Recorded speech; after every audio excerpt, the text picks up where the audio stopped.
மறைந்த பயணி. Eden Carter ஒரு டிரைவர். அவர் முக்கியமான மனிதர்களை தனது கருப்பு காரில் அழைத்து சென்றார். ஒரு மழையான இரவு அவர் ஒரு வினோத வேலையை பெற்றார்.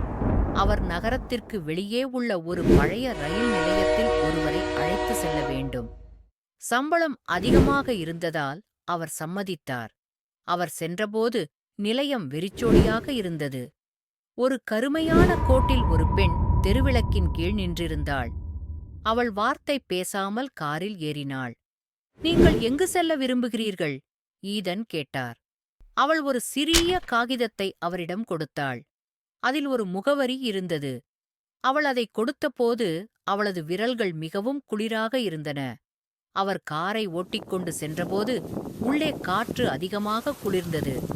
அந்த பெண் மிகவும் அமைதியாக இருந்தாள். ஈதன் பதற்றமாக உணர்ந்தார். இந்த நேரத்தில் தனியாக காத்திருக்க ஒரு விசித்திரமான இடம், அவர் கூறினார். உங்கள் ரயில் வரவில்லையா?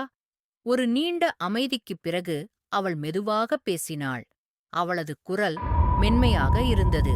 நான் ரயிலில் ஏறவே இல்லை. ஈதன் சற்றே நடுங்கினார். அவர் பின்னணி கண்ணாடியில் அவளது முகத்தை பார்க்க முயன்றார். ஆனால் அவள் காணவில்லை.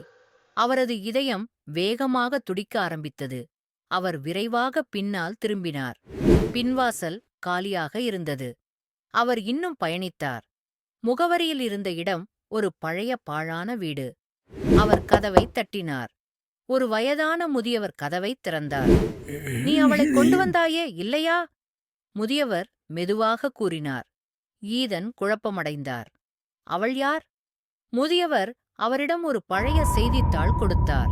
அதில் ஒரு தலைப்பு இருந்தது. 20 ஆண்டுகளுக்கு முன் அந்த ரயில் நிலையத்தில் ஒரு இளம்பெண் காணாமல் போனாள்.